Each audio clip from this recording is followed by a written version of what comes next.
Oh, this is what nice. I was figuring that. Oh, this is what. là nóว่าน้ำน้ำอยู่เปล่ามาแล้วนะလာပါရှင် Zolan Boys TV ကနေကြိုဆိုလိုက်ပါတယ်ရှင်ဒီကနေ့မှာတော့ကျမတို့ Mizoram Champai Set Headquarter Young Mizoram Association President ဖူမွန်းကနဲ့စကားဝိုင်းစီစဉ်ကိုတင်ဆက်သွားမှာဖြစ်ပါတယ်ရှင် Zolan Boys TV ပန်အုံမွန်ဦးသူနီ Mizoram Champai Set Headquarter Young Mizoram Association President ဖူမွန်းနာတော့ဟုံလင်းနာကနေဒီဟီHi vai tin khen pyo pasian kwa kiap sadi pa twa mun thu nyat na ong sam di hi ကျမတို့အစီအစဉ်တွေအားလုံးကိုစက်ကပ်ပေးဖို့ရန်အတွက်ပါတော်မွန်ကိုဖိတ်ခေါ်ပါရရှင်thu nyat ni mo le honap na ni ang ta kong ko to pa pasian to pa o leitung kiulia zo son zo mi te ki the thangin kom hangun kagamu hoilo na hangin to pa o gam hoi na ding le minama dingin kiu khat panin ma pang ti pdf zolen tele to pa o kamon ma ma hi saklam panina champhai panin to pa yme makai a hi president pumona to ki ho theina to pa rong thebong nei thei sak ding nai manin lungdap ong kagen kawai hom na te to pa gam khada hangin minami na vai a hi ma bangin to pa o nangma ma de sak na le minama ding mai lama kip sem na ding ki thuto na ding unity kan sem na ding ong hi sakin la zo son zo mi te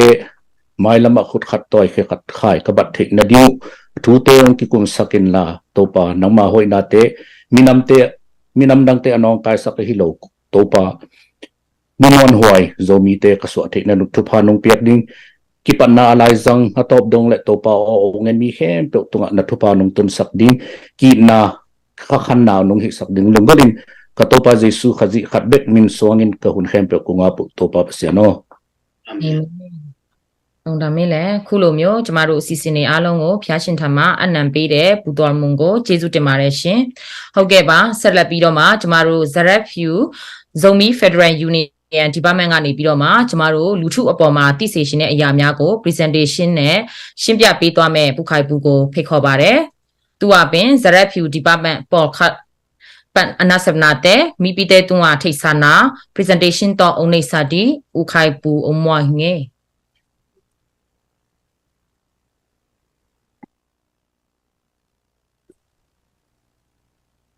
lungdam mama hangina tuni Thanksgiving ni chichatina hilaya pumuana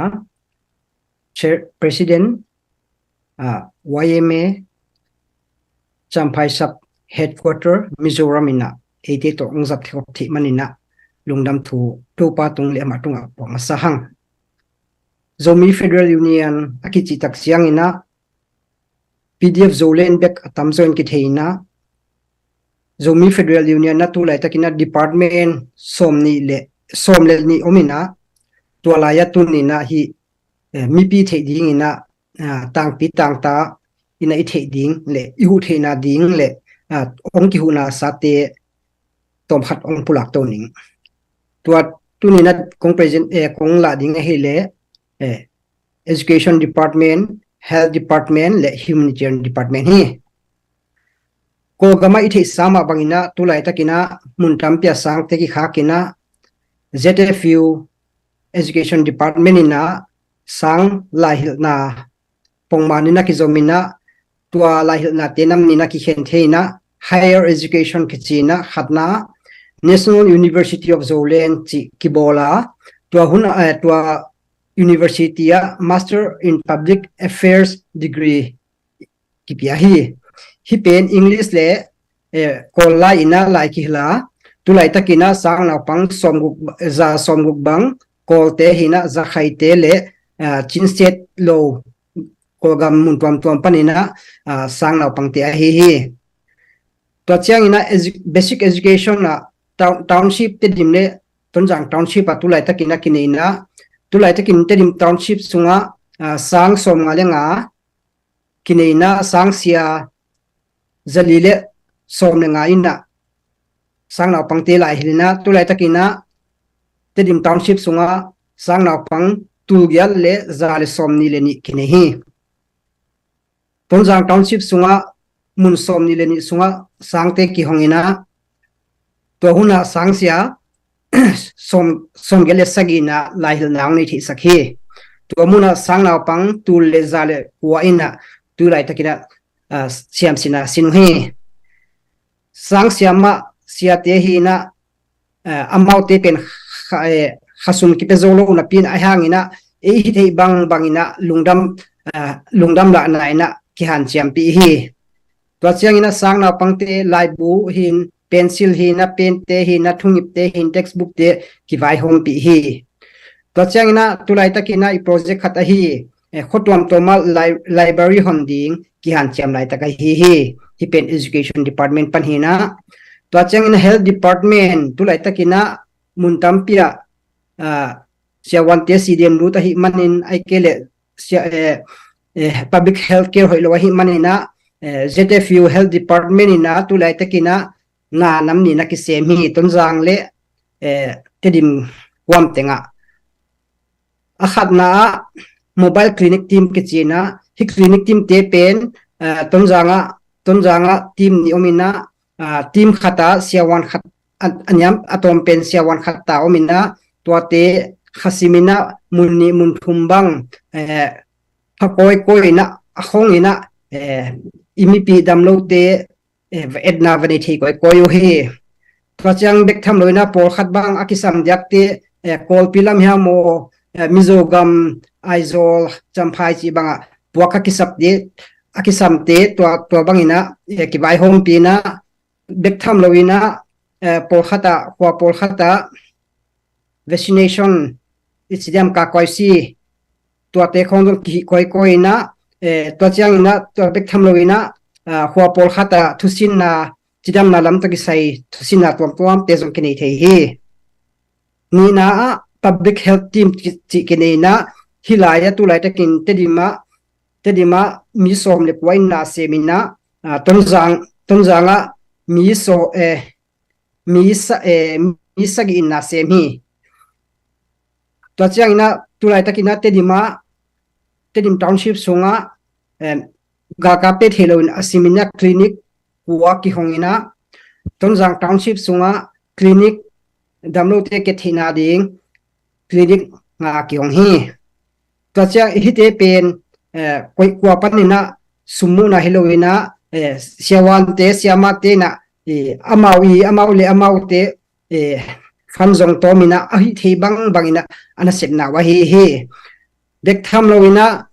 tulai takina naw pai te hi zongina to chaina naw ni te hi zongin sum le pai zatui zaha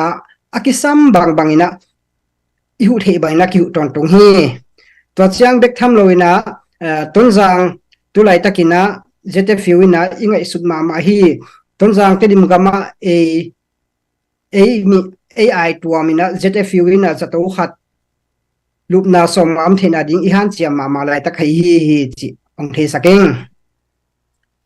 to chen humanitarian dong hu to kisaina pulak dinga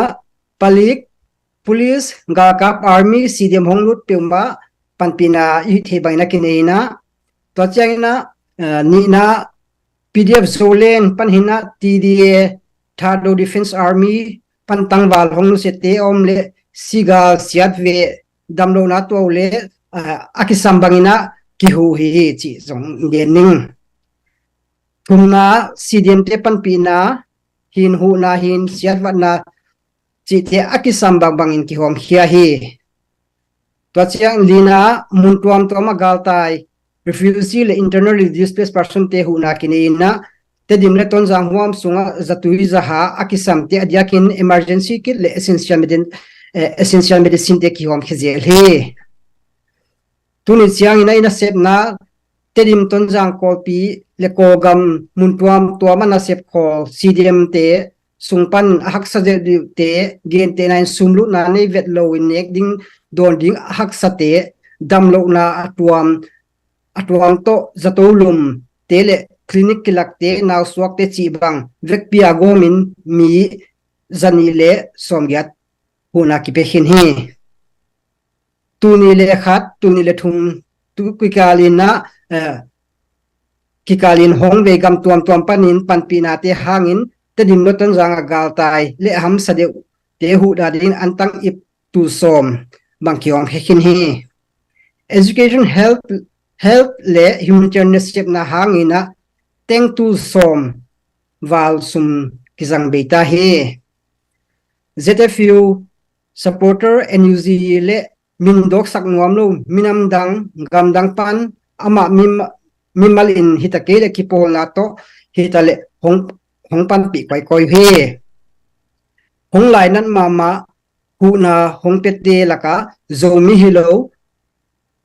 Myanmar gam mi zong a hello Christian zong a hello te zong ten zong hong pan pi hi gen tak chiang ina bang hang ina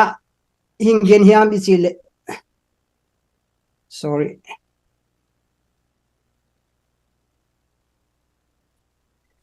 hi kong gen tak chiang ina bang hang ina ki gen hiam ichile tu ni na pu muana to ikimu khopna hite isek theina ding imipi te u theina ding ina wayeme mizogamina akisam bangina sune chilo zane chilo ina akisam bang thale zum tong huina amaute ong huna hang jong hi manin tunina ong kipulaki hiteng he lungda me ke dianing lungda me le ZFU department thumpat nasemnate mipite tunga theisana oneisa u khai tunga lungda min da ro ကျမတို့ ZFU department 3ခုဖြစ်တဲ့ ဒီ education health နဲ့ humanitarian စတဲ့အရာတွေကိုရှင်းပြသွားတာဖြစ်ပါတယ်ကျမတို့ဒီ education မှာဆိုလို့ရှိရင်လည်း National University of Zoland ဆိုတာကျမတို့တကယ်ကို high education တစ်ခုဖြစ်တဲ့ master ဘွဲရတွေကနေပြီးတော့မှသင်ကြားပေးထားတာဖြစ်ပြီးတော့မှမြန်မာ English ဘာသာနဲ့ပို့ချပြီးတော့မှကျမတို့ 60% လောက်ကတော့ကျမတို့ရခိုင်ဘက်မှာခြားသောလူမျိုးများလည်းပါဝင်ပြီးတော့မှဒီ university ကိုသင်ကြားပေးနေတာဖြစ်ပါတယ်တက်ရောက်သူတွေလည်းရှိပါတယ်ရှင်ရှင်ကျမတို့ basic education လည်းရှိပါတယ်ဒါကတော့ TDIM နဲ့ဒီကျမတို့TDIM တွန်းစံစတဲ့နေရာတွေမှာကျောင်းသား TDIM မှာဆိုလို့ရှိရင်8122ယောက်ရှိပြီးတော့မှကျမတို့တွန်းစံမှာဆိုလို့ရှိရင်လည်း1109ယောက်ရှိပါတယ်ဆီယာမကတော့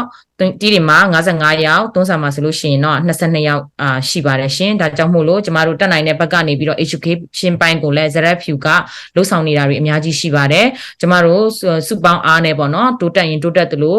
ရှေ့လျှောက်ဒီတောင်ပေါ်အရေးမြမအရေးမှာကျိုးစုဆနဲ့ ZRFU ကနေပြီးတော့မှ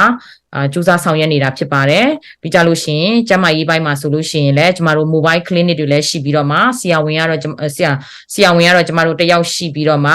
2ကြိမ်3ကြိမ်ပေါ့နော်ရွာ4 5ရွာကိုအမြဲတမ်းလှည့်ပတ်ပြီးတော့မှတက်နိုင်တဲ့လောက်ကျမရေးနဲ့ပတ်သက်ပြီးတော့မှလည်းပြည်သူလူထုကိုစောင့်ရှောက်မှုတွေပေးနေတာဖြစ်ပြီးတော့မှ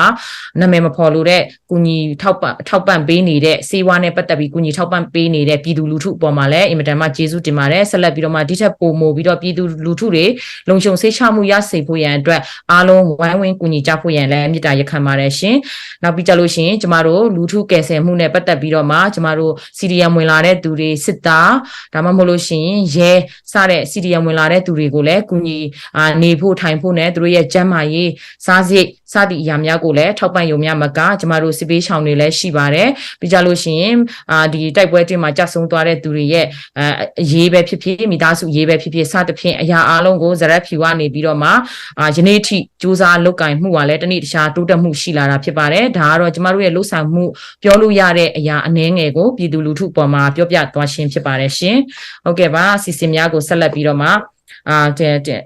တွားပြစေဆက်လက်ပြီးတော့မှကျမတို့အနေနဲ့ပထောင်းကိုဖိတ်ခေါ်ပြစီရှင်ပထောင်းကနေပြီးတော့မှကျမတို့ဒီနေ့မှာကျမတို့ ਨੇ အတူစကားဝိုင်းပြုလုပ်ပေးမယ်မီဇိုရမ်ကပူမွမ်းငါကိုမိတ်ဆက်ရင်းနဲ့ကျမတို့ကိုအနည်းငယ်ဒီစီစဉ်လေးကိုရှင်းပြပေးမှာဖြစ်ပါတယ်ပထောင်းအုံမွားဟေลุงทำไมเลยเนี่ยนี่นะที่บ้านนะตุนิตากันนะอินเดียไม่อยู่รำปันของไปยะเช่นทีวีอาวุธสิมดีงของไปปุ่มนะต่อที่บ้านนะหุ่นนวมหุ่นพางเทมันนะลุงดำมาหังปุ่มนะตรงอาจงหุ่น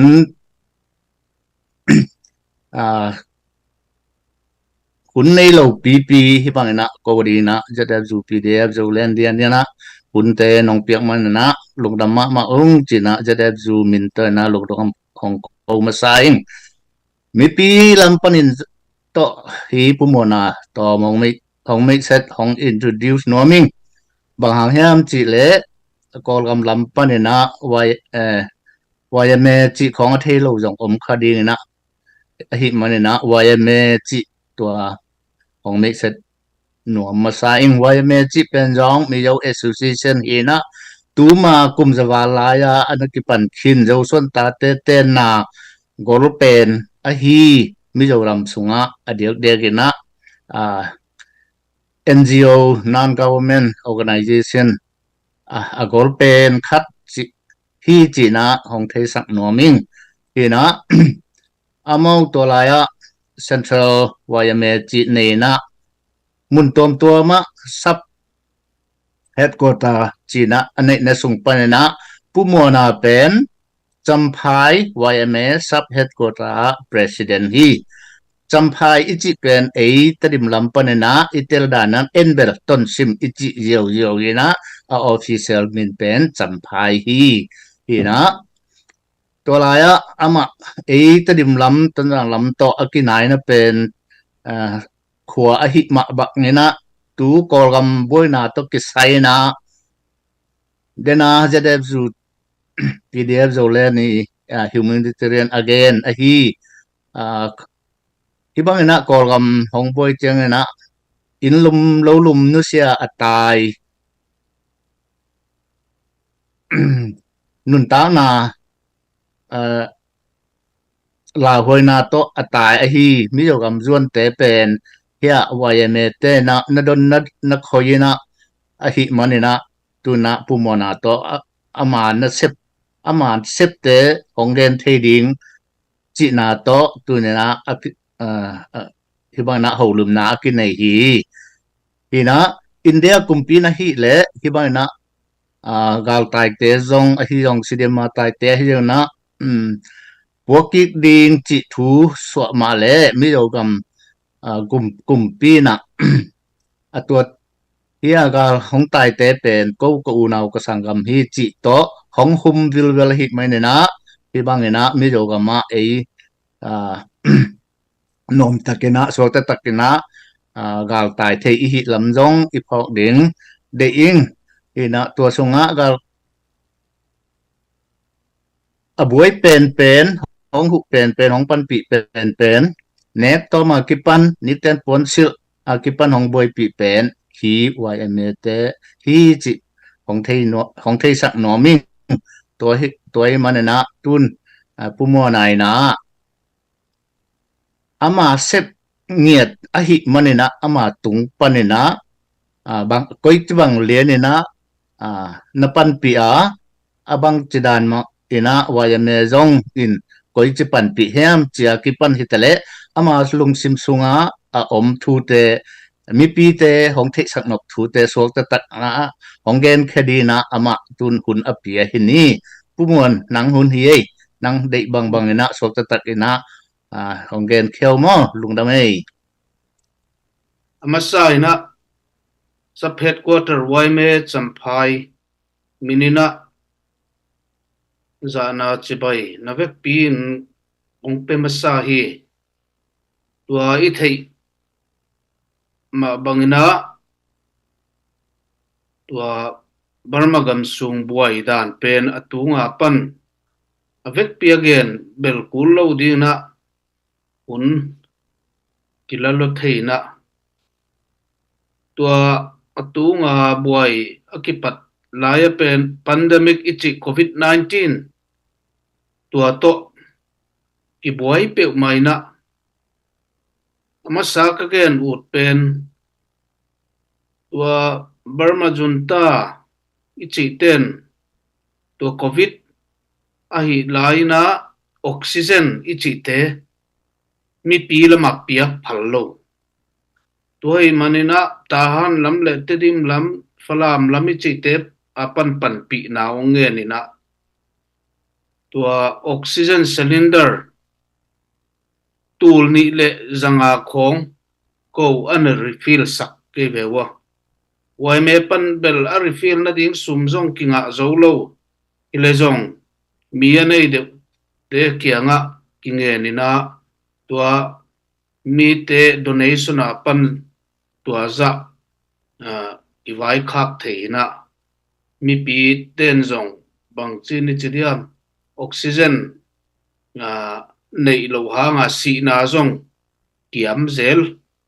ti kongen ma sa uthi tua buai akipatina ko zong bang ma experience nei lo ila zong ulen autte tu gal tai ong pai table ka thek dan na apan pi na sempa tuai laina denana gen dan bangina India pen gal tai te receive thailo entertain thailo gam ahia amau India lam ngal kap te zong ina push back nuwa mai ve atungin ile zong ko ka ule naw te ahia na push back ule ko zong ma thei dan ina push back lo dan ding ngai sut ding kayu chia mun khen khatabel kitai na zong gal kap te asam rifle chi te tu zong kitai ko le zong ule naw si san mun khat hi na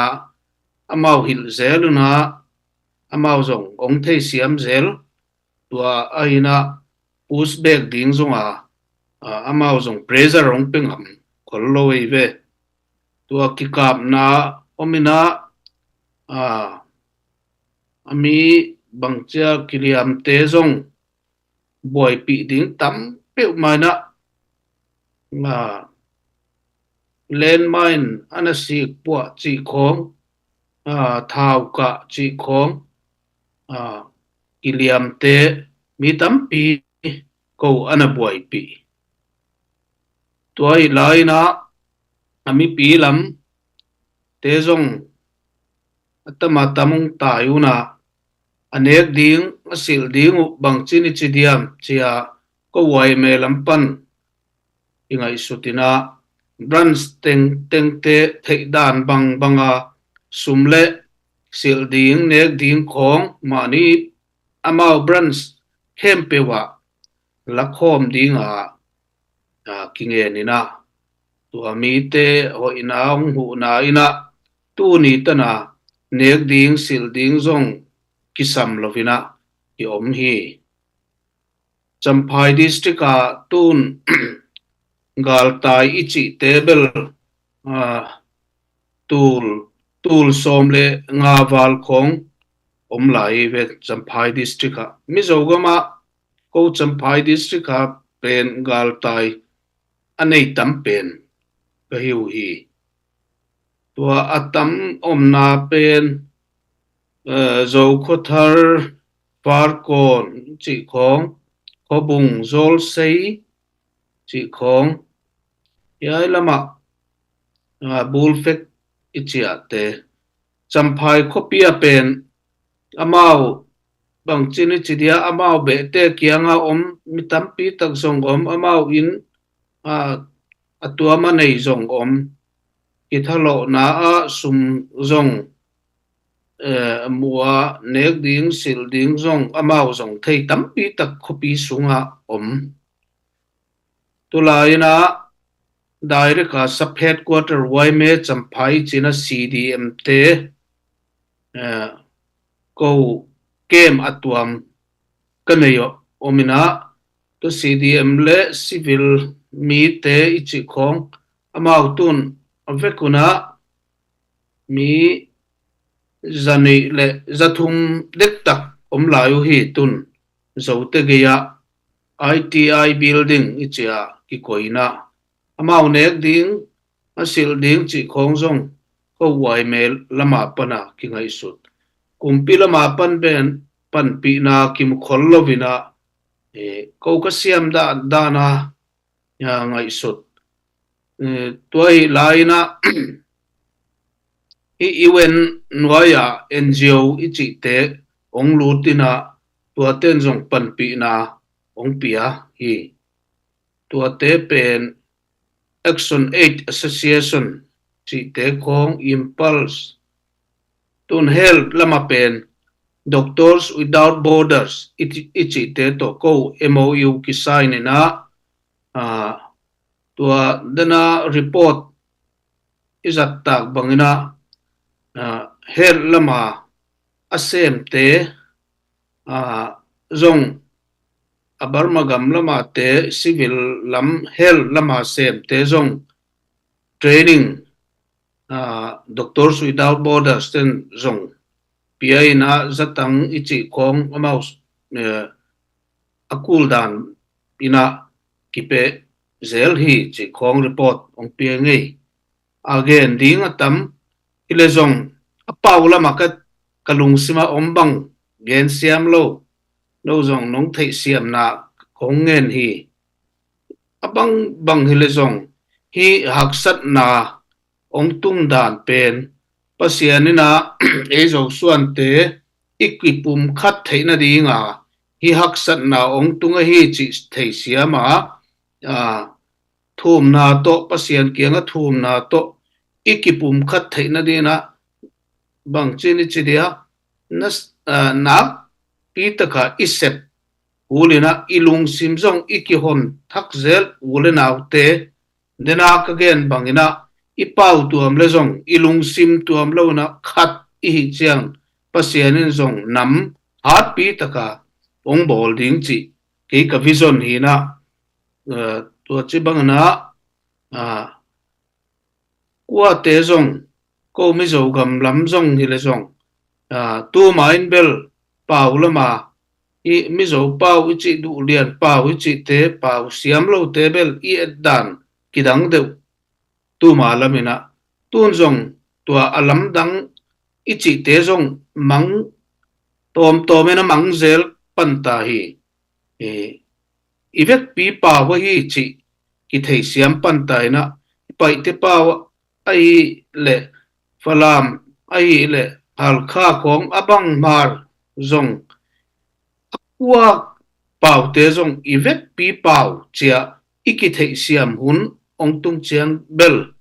iki pum khat na zong tu sang na nak zo ding chi ke ka lung sima omina to ka ken dan ben na thei siam thau uya thầy xiêm luộc cái tiếng mạ mày câu sang xiêm rau chê mo pendel ilung sima khat i na nak pi taka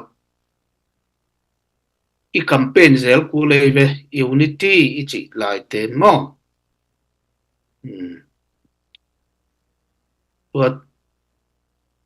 tua tên hi pot thế nó le zo na bằng hiam om le le long da me le pu ma nga din ja zong question and answer session om lai di hi cha mo in his wa om hi siman pi pa pu ma nga tu wa thu thei nom khong om le zong mo comment hi zo chat pa hi zo message hi zo ong kha thei hi mo ko ong dong sa di hi hi tom kha mo call pau to hi zolan voice tv le zaraf view hi zong zolan pdf si zong tu lai ta gam bu pia ong mi pi ten zong ong tha pit ma le ong dong lu ma hi cha call pau to zong zin man pi pa again ben tom khat ong gen na nei di hiဟုတ်ကဲ့ပါကျမတို့အခုခုနကကျမတို့ရဲ့ဒီ YMA president ပြောသွားတာကတော့သူကတော့ကျမတို့မီဇိုရမ်ဘက်ကဖြစ်ပါတယ်ကျမတို့မြန်မာအရေးမှာပေါ့နော်အများကြီးကူညီပေးခဲ့တဲ့ကျမတို့အင်မတန်မှအားကိုးရတဲ့ president တယောက်ဖြစ်ပါတယ်ရှင်ကျမတို့မြန်မာလူမျိုးတွေကစကစဒီကျမတို့ဒီ COVID-19 တွေစဖြစ်တဲ့အခါမှာပေါ့နော် COVID-19 တွေဖြစ်တဲ့အခါမှာကျမတို့ကိုကုညီထောက်ပံ့မှုအောက်ဆီဂျင်နဲ့ပတ်သက်ပြီးတော့မှကုညီထောက်ပံ့မှုဆေးနဲ့ပတ်သက်ပြီးတော့မှကုညီထောက်ပံ့မှုများကိုအိန္ဒိယဘက်ကပြုလုပ်ရှင်ပြင်မဲ့လဲစကကနေတောင်းတားဆီးမှုကြောင့်မို့လို့ကျမတို့သူတို့ဘက်ကနေပြီးတော့မှကုညီထောက်ပံ့ခွင့်တွေမရခဲ့ကြပါဘူးသို့တော်လဲကျမတို့ဒီ YMA ကနေပြီးတော့မှရတဲ့နီးနဲ့ပေါ့နော်ရတဲ့နီးနဲ့သူတို့ကနေပြီးတော့မှအတက်နိုင်ဆုံးအောက်ဆီဂျင်ဖြည့်ပေးတာတွေကိုလည်းပြုလုပ်ပေးခဲ့ပါတယ်ပြီးကြလို့ရှိရင်လည်းမကြခင်မှာပဲပေါ့နော်များမကြခင်မှာဒီ COVID-19 ပြီးသွားတဲ့အခါမှာအာဏာသိမ်းမှုကြီးဖြစ်လာပါတယ်ဒီအာဏာသိမ်းမှုကြီးဖြစ်လာတဲ့အခါမှာလည်းဒုက္ခသည်တွေကိုလည်းအိန္ဒိယအစိုးရကနေပြီးတော့မှလက်ခံမှုမရှိခဲ့ပါဘူးရောက်လာတဲ့သူတွေကိုလည်းပြန်လည်နှင်ထုတ်ဖို့ကြိုးစားခဲ့ကြပါတယ်ဒါပေမဲ့မီဇိုရမ်ဘက်မှာရှိတဲ့ကျမတို့ချင်းညီကိုမောင်နှမတွေဖြစ်တဲ့ဒီခေါင်းဆောင် president ကိုတိုင်အပါအဝင်ပေါ့နော်ကျမတို့ဒီဟာအားလုံးဟာညီကိုမောင်နှမတွေဖြစ်ပါတယ်ဒါကြောင့်မို့လို့ကျမတို့အနေနဲ့မရတဲ့နီးနဲ့အခက်အခဲတွေကြားကနေကူညီပါမယ်ဆိုပြီးတော့မှအိန္ဒိယအစိုးရနဲ့လည်းအတိုက်အခိုက်တွေဖြစ်ခဲ့ပါတယ်အပြန်လည်ညှင်းဆိုမှုတွေကြားထဲကနေပြီးတော့မှရတဲ့နီးနဲ့ YMA ကနေပြီးတော့မှကျမတို့မြန်မာပြည်သူလူထုအိန္ဒိယဘက်ကနေထွက်ပြေးလာတဲ့ဒုက္ခသည်တွေအားလုံးကိုကူညီခဲ့ပါတယ်ရှင်ဒီလိုခက်ခဲတွေကြားနေပြီးတော့မှကူညီခဲ့တဲ့အရာပေါ်မှာထိခိုက်ဒဏ်ရာရတဲ့သူတွေရှိပါတယ် CDM တွေရှိပါတယ် CDM တွေကိုလည်းကမ်တက်ထားပြီးတော့မှသူတို့ရဲ့စာဝင်နေရေးမိသားစုအရေးကျန်းမာရေးစတဲ့အရာတွေကိုလည်းကူညီထောက်ပံ့ပေးခဲ့ပါတယ် YMA ကနေပြီးတော့ကူညီထောက်ပံ့ပေးခဲ့တာဖြစ်ပါတယ်ကျမတို့ဒီ camp တွေကတော့နေရာစုံမှာရှိပါတယ်ကြံဖိုင်းဘက်မှာရှိသလိုမီဇုံဇိုခွန်ဒါစတဲ့နေရာတွေမြောက်များစွာတွေမှာလည်းရှိပါတယ်ကြံဖိုင်းကတော့1000ကျော်လောက်ရှိပါတယ်ရှင်ဒီလုပ်ငန်းစဉ်တွေကိုပေါ့နော်ကျမတို့အိန္ဒိယအစိုးရတားမြစ်တဲ့ကြားကနေ YMA ကနေပြီးတော့မှမိမိတို့ရဲ့အသွေးသားညီကိုမောင်နှမများဖြစ်တဲ့အတွက်ကြောင့်မို့လို့ရတဲ့နီးနဲ့အလှူရှင်များရဲ့ကူညီမှုနဲ့အတူ NGO နဲ့ပါလက်တွဲပူးပေါင်းဆောင်ရွက်ပြီးတော့မှကြည်လစ်ကိုကူညီခဲ့တာဖြစ်ပါတယ်ရှင် ဒီအရာမှာကျမတို့ YMA ရဲ့ president ကြီးပြောရှင်တဲ့ message ကတော့ဒီလိုခက်ခဲမှုတွေရှိလာတဲ့အခါမှာကျမတို့ဇုံဆွန့်သားရှင်းလူမျိုးတွေအကုန်လုံးစီးလုံးဖို့ဖြစ်လာတယ်လို့သူ့အနေနဲ့ယုံကြည်ပါတယ်စကားမတူတာကိုခွဲခြားမမြင်မဲနဲ့အခက်အခဲတွေကြောင့်စကားဘယ်လိုကွဲငါတို့ဟာအတူတူပါပဲစီးလုံးကြဖို့ပြောရှင်ပါတယ်ဆိုပြီးတော့မှအားပေးတိုက်တွန်းဖြစ်ပေးသွားတာဖြစ်ပါတယ်ခုလိုမျိုးကျမတို့မြမအရေးမှာအိန္ဒိယအစိုးရကနေတားနေတဲ့ဂျားတွေကနေပြီးတော့မှညီကိုမောင်နှမအသွေးသားဆိုတဲ့စိတ်ချစ်ခင်တဲ့စိတ်ကျမတို့အရေးကြီးတဲ့အချိန်မှာပြစ်ထားခြင်းမရှိဘဲနဲ့အခုလိုယနေ့ထက်တိုင်းကနကျမတို့ဇရက်ဖြူကနေ humanitarian aid တွေကိုကျမတို့ဒီလူထုကိုကူညီတဲ့ကိစ္စအဝဝကိုပြုလုပ်တဲ့အခါမှာလဲ YMA ကနေပြီးတော့မှအဓိကပါဝင်ထောက်ပံ့ပြီးတော့မှပံ့ပိုးနေတာဖြစ်ပါတယ်ရှင်ဒါကြောင့်မို့လို့ကျမတို့ YMA president နဲ့ Mizoram ကမှရှိတဲ့ကျမတို့ရှင်းလူမျိုးလူထုအားလုံးကူညီကြတဲ့သူတွေထောက်ပံ့ပေးကြတဲ့သူတွေ NGO အဖွဲ့အစည်းတွေအလှူရှင်များအားလုံးကိုအထူးပဲကျေးဇူးတင်ရှိပါတယ်ရှင်ဆက်လက်ပြီးတော့မှကျမတို့ဒီ YMA ရဲ့ president ကိုကျမတို့အနေနဲ့မြန်မာပြည်သူလူထုအနေနဲ့သိရှင်တဲ့မေးခွန်းတွေရှိတယ်ဆိုလို့ရှိရင်မေးလို့ရပါတယ်ကျမတို့အနေနဲ့မေးပေးပြီးတော့မှဒီထဲမှာရှိတဲ့ကျမတို့ခေါင်းဆောင်တွေကလည်းဒီ president ကိုသိရှင်တဲ့အရာတွေကိုမေးလို့ရမယ် question and answer section ကိုဖွင့်ပေးတော့မှာဖြစ်ပါတယ်ရှင်ဟုတ်ကဲ့ဒီ question and answer အစီအစဉ်ကိုဦးဆောင်ပေးဖို့ရန်အတွက်ကျမတို့ရဲ့ Zolan supporter ဦးနင်ပြီးကိုဖိတ်ခေါ်ပါတယ်ရှင်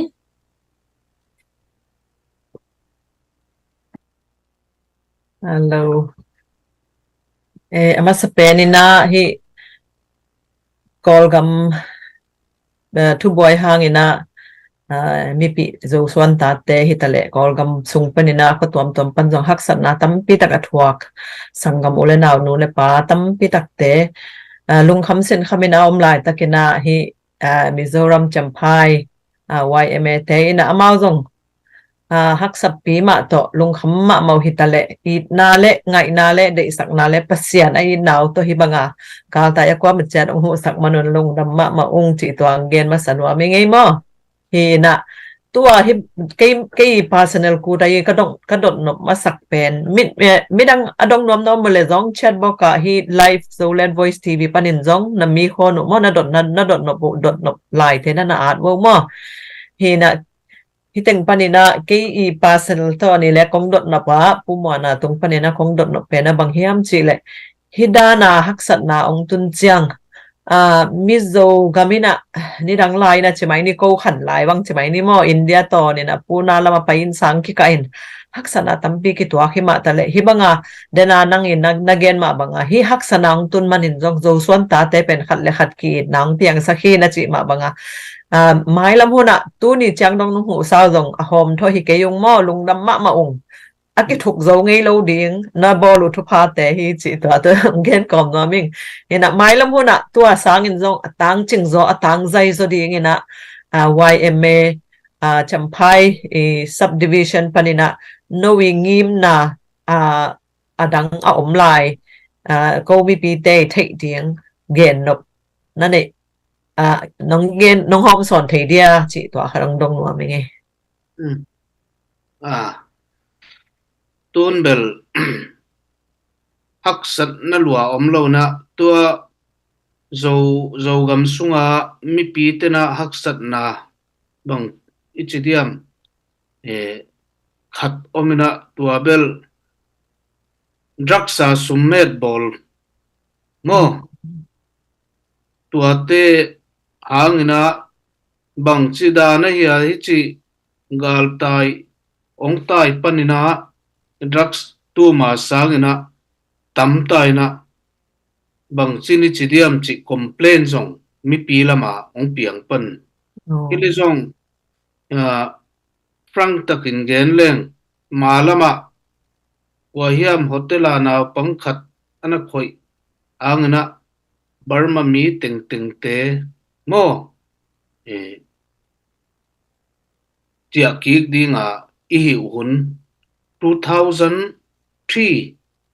chi khong imai thei mo ile zong tua zong ihi khel dan zong ki thei tun ile zong mi ni thum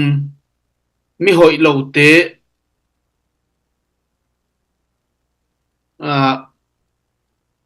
ziaka bang chini chidia ami teng hoi lo banga I thei na bil tun omnon lovina koi mona panzong I ami hoi lo te I chidiam iga minama dina a hoi lo te zong a khoma ikido kul chi lai mi pila mazong advice tam pi tak omai ve mo toi manina tun zong gal tai te zong om dan zong siam ta a CDM ka kep utebel om tung bel discipline zong nei lo mo zu kham te tam ma na tua ma zong khat gal kap khat CDM ni china nupi khat sidek taka asa tempi asa omai ve ama tai mangina o akhosung tampai branch anai teng te toki zongina to kamu police akapia ku zong tun ko te zong judgment order omtai na ama bel tua pa kol pa ina ama kum som ki convict chi kong report no amena to a hoi lo chi te discipline om lo te hang ko zong boy thei ma report tong pai jing nai ni chi khong nai som le ni chi khong zo te lampan kitai gi ge zel tun zong amau to discipline hoi lo te zong nun dan siam to tai na bana amipi agal tai chi table amau nun dan zong siam a om nau zong bang ma aveng om na lama te complain zong om lo mo Lung dame pumana tun in chat box panadong khong om ya ken mo thei lo kai cha himi a group sung panadong nuam I om lai dia chân tổ mùng đêm ní ngọ in umona có mấy umona tua nông gen te ka za ko chiang ina ka lungu dam ma bang hiam chi le new sa jong ki za ina drug kham thei gui thei vai to ki sai rong akiman hi revolution hwa wina ame dokina ne nek zon nan jang ina drug sem tena toang met bol so mina tua te hua wina gal tai te tunga mi zo gam mi pin jong atel khel ding pe na hi lua tua jong atel khel na tam pi om kom kala hi banga lung duai taka sian na tam pi boy na tam pi na phu kha ku to te CDM palik te gal kap te aki pan CDM tai to te jong atak takin chileng lung kham sin khama aom vi veo hi na khat ve chiang ina boy na tampi ma nana to kha khu jong na zaung to hi na to le hi CDM te bang jong tampi tak mai mi zo gama na sep jong ina lam kianga van zo kinai jong ina chi bang om jong om te hi CDM ten jong hu na pol khat mo na ma in jong ya ZFU lam thu nei te to jong ki kholina hu na khong jong na hom zelu jong zaungin hi hu na te khong bang chiang bang ina ma wa ding akiching in ki hu zo mo ai kele bang chidanin kinga pe na le aki hu na lam mo tua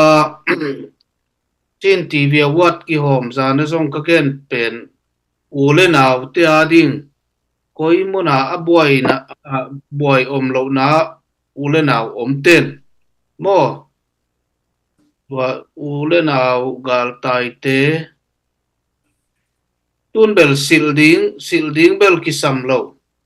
ile zong anek ding lam kisam thei chỉ lại bel nong thei sak và u thi to thei bang atam hiam atom hiam lam hi lo to u le naw te adin i thei dan bangina i bang leng hang mun tuama om ten zong a hu na ding lama ilung sima leng chi ongen nuam hi ko oi mebel source ki nei lo na ko zong mi pia pan hu na ka mu ulen autte a pesuak zel mi atul wal ke ma i koite pen nikhat ane ko zong tam pe ma hina ile zong tu ni tanin pasian hu na ina kisam lawa i om na pen i thei siam ban lam hi ve mo pasian hoi na hina ko zong ulen autte adin kasem na obel kisuan na ding om het lo hile zong a private na zong kisem man lo ina ama wa bang siriam ama ngai sun na kalung simu om gi ge na tu ni tan zong mo ulen autte adin kalung simu ama anek ding asil ding chi khong o ngai sut gi ge mi pi te zong zo gam mi pi te zong hoi ma mai na ule naw te adin a thei dan bang tu ni tanina mi anei deu te a hau deu ten zong a an tang chi khong ina ong pia na tua hi laya ule naw te america om te mo no zong amalamin zong hu na khong pia hi mai thei ile zong top mai lo ha i thei dan dana ki hu to zelen i malam gam zong tun bright panta chi khong i thei to zelina to kong gen nuam hi a ki hu na lam ilama ule na uten ong na ngai sut sak zel lo chin chi kong gen nuam hi aki tua kia na dot na to ki tuang mai dei bangina pau ka siam lo ile zong siam dan no imagine khong ina ana tua khom siam mai đi cái tiếng xem mà lấy phù muộn tôi lại cái khát cầm khát ông đồng nín ngõ phù muộn tu nai mà chụp biển te hàng này nè cái chị cha rì lẽ tiêu cái cặp na vài hàng tuổi na tun call gam lampan khăm tung ông bảy điểm trên xây ông bảy điểm tự mà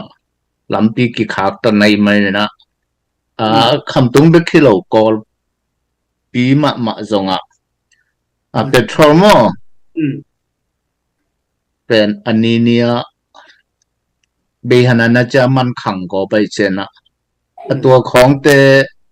ไอ้มิโซรัมปันลำปันนี่นะsupply ด่านดิ่งของอมเทต่ำตัวลำปีของไวโฮมเทด่านของอมต่ำจินังหมู่ด่านน้องเกนเทเดียปัวตุนเบลจำพายับpetrol pump chi mo filling station bel tu ma sang na tam tai na tua lam pen ngai sut dan khong om thei thawin te mo high level a meeting ki nei pi le ki ngai sut dan om thein te adan pi takabel bang chin chi dia ipe thei lo he le jong able ka pan jong pi supply da ngai sut dan om thein te i vai to tom ken ong be lap leng ตัว petrol ไว้ตัวกิไซนะตุน กอลปีไอ้จงอินะคำตุงเต็งะกอลปีเบกจงอีกเกยกอลกัมพูปีบางยามจีเลตุลายตะกาฮีอีกาลกับเตนะ petrol เป็น import บอลโซนนโลมะอินอเดวเดวินไอ้บัดโจนะเจียงจีเลงกอลปีอะนี่ดังอินะตูลทุมากิเลยเทยเป็นตุนตูสอมลีวาลบางมันอินะเลยดิ้งจงอมโลตัวฮีนุงสังคำตุงชินสเตเป็นเกณฑ์บานนามโลมอไอ้ยังอีฮัมพันนักขตาอินเดียตกีกัมกีฮีมันอินะอินเดียลำปันลักสุกโลพมอดิ้งตัวฮีนะตุนzomi federal union ZFU อินจงตัวกีเกลินะตัวเต็งะว่ายังไม่ปุ่มวันน่ะเต็มมาเกี่ยงจงหัวน่ะคงเห็นนปุนะฮีกัมกีของอากิปันลำปีอะซุมดอนเน่งเตปอลองมเกลตัวเอเลมีปีเตนักกิมันงาเทียงมาตัวเจียงตัวเต็งจงว่ายังไม่เป็นยงมวนมาไอเจียงอินะไอเทียเจียงว่ายังไม่จงฮีpetrol ไว้ตัวกิไซอินเดียปันองคิดตัวดิ้งมันsorry มิโซรัมปันองคิดตัวดิ้งหิมายเจียงอินะโนยบัดโจตันเจียงลำปีของกัวเท่าตัวเตยจงอินกัวเตยนะสุมงลักโลเทดิวเป็นโนยบัดโจตันโนจงฮันเจียมปีเลวจินจีจงปูนางเงินหนัวมิงตัวเบลเกย์ก็เจียกีเจียงมั่วตัว agenda ดีสิลามาตัวจงlegally เบลอินเป็นกี่หิไทยเกลจงไอหิไทยด่านไงสุดกูเลยเวมาแล้วมาจงก็อินเดียลำอบวยไล่จงสักละมาปันกิเลเซลมั่วอุเลนเอาเตปันตัวไอไล่นะมันกิเดียงassume med ball ตัว blacker อิจิเตนะมั่วบ่าวอเมดดันตำลัวเมดส่งมาเชียงมันสั่งเจลินะตัวให้เรานะ system คอยตะกา it supply ตัวเทคดานของเงยสุดดานอันนั้นเอ็นนิวเงยอ้อลุงดำไหมชัดโมกะอมเฮียโมดงหนอมยมลายเฮียโมนิงปีมูเคยเป็นก็เอ็ดเลยโอเคหมอมเฮียมาอินผู้มวลนานเกณฑ์เป็นหนปันนี่ลายเดีย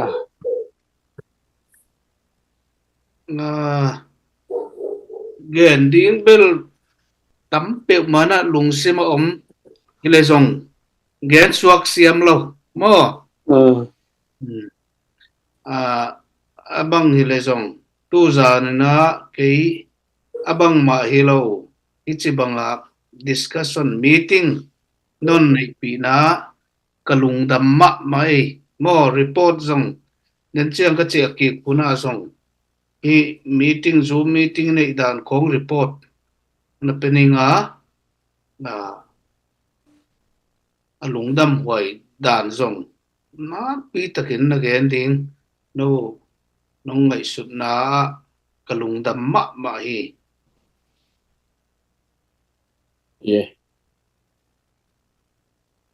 ole lungdam mi la mo ta le tu question and answer แต่ตอมค่ะก็เป่าต่อมีน้ำดันแต่อาทิตย์เดียวตอมค่ะกงกันชินปยานี่งဟုတ်ကဲ့ပါအခုကျမတို့ဒီမှာရှိနေတဲ့YMA president ကိုကျမတို့ဒီမှာရှိတဲ့ခေါင်းဆောင်တချို့နဲ့လူထုကနေပြီးတော့မှမေးတဲ့မေးခွန်းလေးတွေနဲ့ဒီ president ကနေပြီးတော့မှဖြေကြားပြီးသွားတဲ့အရာလေးတွေကိုကျမအနေနဲ့အချင်းချင်းပြောရှင်းပါတယ်ဒီပေါ့နော်ကျမတို့မြန်မာပြည်မှာရှိတဲ့အိန္ဒိယနယ်စပ်မှာရှိတဲ့ကျမတို့ရှင်းလူမျိုးတွေကိုဒီထက်ပိုတိုးပြီးတော့မှဘာတွေများကူညီမှုကူညီထောက်ပံ့မှုတွေပေးနိုင်မလဲပေါ့နော်ခက်ခဲတွေကြားထဲကနေပြီးတော့မှစတဲ့အမေခွန်းတွေကိုအတူချုံ ပြန်လဲပြီးတော့မှYMCA president ဖြေသွားတဲ့အရာပေါ်မှာပေါ့နော်ကျမမိခုနေမပြောတော့ပဲအဖြေတွေကိုပဲစက်တိုက်ကျမအနေနဲ့ပြန်လဲပြီးရှင်းပြပေးသွားပါမယ်တချို့ပေါ့နော်အိန္ဒိယကိုကျမတို့ဒီမီဇိုရမ်ဘက်ကိုပြေးလာတဲ့အခါမှာ CDM တွေရဲတွေစစ်သားတွေရှိပါတယ်သူတို့တွေအနေနဲ့ပေါ့နော်ဒီကုညီဆောင်ချောက်မှုတွေပေးတဲ့အခါမှာစီကံလိုက်နာမှုမရှိတဲ့အရာတွေရှိတယ်ပြစ်မှုကျူးလွန်တာတွေရှိပါတယ်ဒါပေမဲ့ဒါတွေကိုစိတ်ရှည်တီးခံပြီးတော့မှတရားရေးစီရင်မှုစနစ်နဲ့အတူတက်နိုင်ဆုံးသူတို့တွေကနေပြီးတော့မှ YMA ကနေပြီးတော့မှကုညီဆောင်ပြီးတော့မှအခုပေါ့နော်အခုနောက်ပိုင်းမှာတော့တော်တော်လေးကိုစနစ်တကျနဲ့လိမ္မာရေးရှားရှိလာပြီးတော့မှစီကံလိုက်နာမှုလည်းရှိလာတဲ့အတွက်သူ့အနေနဲ့ဝမ်းသာပါတယ်ဆိုတဲ့အကြောင်းရယ်ပြီးကြလို့ရှိရင်ကျမတို့ဒီဒုက္ခသည်တွေဟာပေါ့နော်ဒီသူတို့ကျမတို့မြန်မာလူထုကိုကုညီစောင့်ရှောက်ထားတဲ့ဒုက္ခသည်တွေဟာစားဝိဖို့အတွက်ပေါ့နော်ဝိဖို့အတွက်စားဖို့ကအင်မတန်မှအခက်အခဲရှိပါတယ်ဒါကြောင့်မို့လို့ YMA ကတော့ကျမတို့ဘယ်နေရာမှာဘယ်လိုဖြစ်နေလဲဆိုတာ information တွေအများကြီးမရှိပေမဲ့ပေါ့နော်ရလာတဲ့ကုညီထောက်ပံ့မှု YMA ကိုရောက်လာတဲ့ကုညီထောက်ပံ့မှုတွေအကုန်လုံးကိုတော့ဘယ်နေရာမှာအခက်အခဲဆုံးဖြစ်နေလဲအခက်အခဲဆုံးဖြစ်နေတဲ့နေရာတွေကိုမောင်နှမတွေအတွက်ဒီရှင်းညီကိုမောင်နှမတွေအတွက်အတက်နိုင်ဆုံးကုညီပေးသွားမှာဖြစ်ပါတယ်ကုညီခဲ့ပြီးပါပြီဆက်လက်ပြီးတော့မှလည်းအတက်နိုင်ဆုံးစူးစမ်းပြီးတော့မှကုညီသွားမှာဖြစ်ပါတယ်တဲ့နောက်တစ်ခုကတော့ကျမတို့ဒီရှင်းတိုင်းသားရှင်းလူမျိုးတွေအတွက်ကရှင်းလူမျိုးတွေဘက်ကပေါ့နော်ပြည်ပရောက်လူမျိုးတွေဘက်ကလည်းကုညီထောက်ပံ့မှုတွေလုပ်ခဲ့တယ်ဆိုတာကိုသူ့အနေနဲ့သိပြီးတော့မှဆက်လက်ပြီးတော့မှလည်းမနာဘဲနဲ့ဆက်လက်ပြီးတော့မှပြည်ပရောက်ပြည်သူများကလည်းဆက်လက်ပြီးတော့မှမိမိလူမျိုးများကိုကုညီထောက်ပံ့ဖို့အတွက်လည်းတောင်းဆိုသွားတာဖြစ်ပါတယ်နောက်ဆုံးတစ်ခုကတော့ကျမတို့ဒီစီယာတွေဖြစ်လာတဲ့အခါမှာလမ်းကြောပိတ်ဆို့မှုများစွာဖြစ်လာပါတယ်စစ်ကောင်စီဘက်ကလမ်းကြောပိတ်ဆို့မှုတွေကြောင့်မို့လို့ကျမတို့ဒီအိန္ဒိယဘက်ကနေပြီးတော့မှဒီဆက်သွယ်ရေးပိုင်းနဲ့ကုန်တယ်ယူပို့ဆောင်ရေးပိုင်းနဲ့ပတ်သက်ပြီးတော့မှလမ်းမှာဒီငွေကြေးကောက်ခံတာတွေကိုအတက်နိုင်ဆုံးဘယ်လိုမျိုးရော့သွားမလဲဒါမှမဟုတ်ရှောင်ပေးဖို့အတွက်ကိုပေါ့နော်ဘယ်လိုများ YMA ကနေကူညီပေးနိုင်မလဲလို့မေးတဲ့မေးခွန်းပေါ်မှာ YMA ကနေပြီးတော့မှယခုလက်ရှိမှာတော့ United States မှာရောက်ရှိနေတာဖြစ်ပြီးတော့မှဒါကို agenda တစ်ခုအနေနဲ့တင်သွင်းပြီးတော့မှတက်နိုင်ဆုံးမြန်မာလူထုအတွက်ကူညီပေးနိုင်ဖို့အတွက်ကိုသူ့အနေနဲ့မီဇိုရမ်အိန္ဒိယပြန်ရောက်တဲ့ခါမှာကြိုးစားသွားမယ်လို့ပြောကြားပြီးသွားတာပဲဖြစ်ပါတယ်ကျမတို့ဒီနေ့စကားပြောတဲ့မိခုနေမရှိတော့ဘူးဆိုလို့ရှိရင်တော့ဒီလောက်ပဲဖြစ်ပါတယ်ရှင်သူနီ YMA president ပါတော့ Holimna question and answer တဲ့ဆုံးမန်တာဟိမငေဟီဂျန်ဟီရီယာတော့နာထုငန်ဒီကွာဟီရီယာလဲခုကျမတို့နောက်ဆုံးအနေနဲ့နောက်ဆုံးဆူတောင်းဖို့ပေါ့နော်ဂျေဇုတင်စကားနဲ့နောက်ဆုံးဆူတောင်းဖို့အတွက်ကိုကွာဦးလာနိုမUzang sok luna. Sen ong pa om bele. Wala lungdam ko na ang gen nga. In tuni unman pamama. Nga te yang ina ahang pen. Ya champai panina. YMA President Pumona. Aman ahun hamsapi tak un kiga kom kala ahunong piai na kolgam boy na huwa wina imipi te dong tuak na hamsan na gal tai te CDM te anahu na tengu ong pulak ding ina hunong pethei man namasai na ama tunga lungdam na lian pi ko masahi anina pumona yesong pai na vai pen chin TV te sapina adeu devina Justin Thang Inzong hibang ong vayo mina US panin pumona pai the na ngai zong hibang hunte inga nang vayom sakahi chin TV panina Justin Thang tungma ma zong lungdam na lian pi ko wang to khit chiang ina hi tunia pumona itugen na te to kisaina a ZFU ma mainzong PDF zolen china defense back akise milowina dena MCE again hi department som le gukto akirania adeu devina education lamahi zongin health department lamahi zongina humanitarian lamahi zongina septe bang han cham takin kisem ya tu ni chiang dong isep na tam pi te a Mizogam wayeme te akipan pumuana ma mai ohu ong pan pi na pen na seloma mai na thupiloma ma hi manina ama tunga ya hilai panina athakin lungdami ko pa pa hi pahang hiam chile gal tai to te to chena CDM te ading ina om nang khol nang khem te vai hom ding ini ki thoi lai takina it to te to ki saina ohu pi pe na ma mahina in kwan vai tam pi te nu seliang ina to bek ma kalung simo omina to bek ma na se munga chi za ta khatina to teng ma zong ong boy pi manwa tu chiang gal tai to te a ki pan imi pi te tam pi takina dong tok tam pi takina Mizogama nuam taka om theyu ong suaki to ki chiang ina kham thei gui thei to ki sai khong in jong vai tam pi takama wadin boina tam pi takomina zu khaman khama ki pan to boina tam pi te ma jong asu na zan khat ve chiang ina zan kim zan khang kho ma jong to te pa pi sienu hiya aboi nau pen tam pi tak to kom kala tu chiang dong lung doi taka hu tan tan hiya emergency atung to CDM te bang zong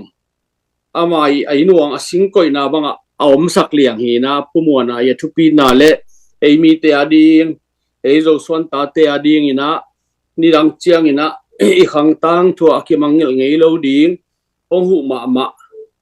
e adin mi thupi ma khathi chi tu nin zong athakina za tang na pia hang to khit chiang ina dam lo adeu devina gal sunga gal kido na te aliama bai tam pi ma kiom khin tai na to te in lama iza to te pen za theinom non lowa aliama bai te saklam vi ve ma ki po khia gam gi ma panwaya me te na do ni na to panina ambulance to hi zong ina za to pong na zong na khem pe waya me teng boy pi vi ve hi na aliama bai tam pitak amau hangina ongdam ki ku hi chi jong pumuana tunga lungdam na ge nom hang mahangiam chi le hi bang te a sun jing sang ka tho te chi om thei lo ina azan tun le azan mang boy piu hiya azan ma ina akisab le aizol ma jong tai pi ku le amau manung bai hom pi na zan hak liang inong boy pi hunu tam pitak obi toy manina thupi loma ma ilungdam na pen lungdam chi sang ina athupi zo kam malom le lungdam na thu gen pha nuam la hiang toy manina tunama idenang request pi pe na mau pen ho ban gi pi tam pi tak to mu hi bahangiam chi le CDM te bang jong ihu na pen hia ei kisu sun kidon neng te ma jong bana NUG panahi zong ina P2 yin khuen panahi zong ina chi te ong tun chiang in zong ama le ya imakai te EMP te ZFU makai te ma to na ki letwe na ki pangkho mina sum khong zong akisam danina amao man hom sak zelu hi to hi na pasian in thupa hong pia hen la hi revolution iboy na pi zo meng in pasien ng zo sak meng men hen la tua izo ni chiang ina ong poi khan ni chiang ina imangil ngei lo ding mi zo gam imangil ngei lo ding lungdami ko ding imangil het lo ding wayeme imangil ngei het lo ding tunia eite to ngom khom eite to hong ho lim khom pumuana itu ita khanga igen de ding ilungdam na thui gen de ding leibalian pi ne hiang chi pumuana le Mizogam ma hi zong ina Mizogama ni pi te hi zong ina adeu de win wayeme tung te tunga kalungu dam ma hi aban zo ka zo dong vai ahlem dong ohu to la yun chi le ei gam dangam te ma in zong amau i hu bek ngak lovina amawi tung pan hu na bek alala hi lovina pe khat peng ni inei sun kidong to zel pe khe to zelina imi pi gal tai te imi pi dam lo te CDM te i hu zo nang ina inek idon tang ma khen khele khen hiai na atom atam chi hilowa ipia khia ta igam ilei imi pi te ni hu ipan pi to lai ding chi to teng le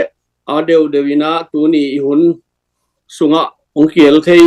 akwa ma peu tunga to channel live panina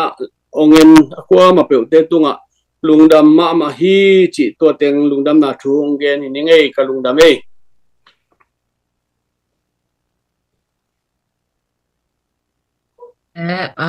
lungdam công na thu ông gen sa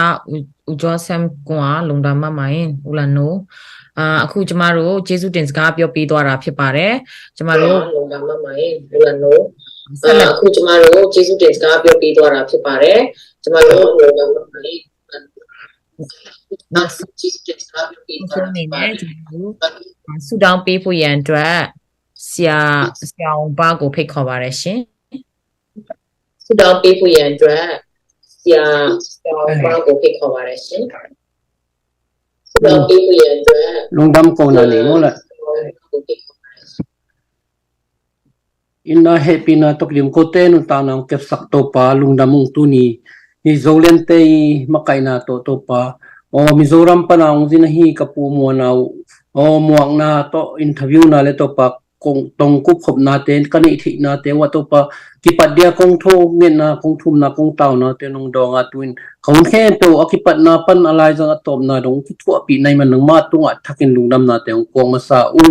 yung sunga to pa naman thupa nong pia kapu mon to pa pute ka gen khop na te to pa nang man adiak diakin o nang man hi nang mai ongum to pa nang man zomi na ta te to pa nang man thupa nong pia gen thei hak that san na ka to hun lai ta kun to pa ko te ong kem ong don ding to pa o kami pi ka sa piu ka sanggam kamel thei dun to pa amau te nong gona o tuin to pa naman ama tung tonin to pa beisa to pa naman ong pan pi na ong huna su thu tam pi te ong za sakin amau te lai na to pa naman ong vei taka ko te adian sip na bo naung ni na te thakin ong thei sak nai man jong lungdamu o to pa naman kun ta te nangma ong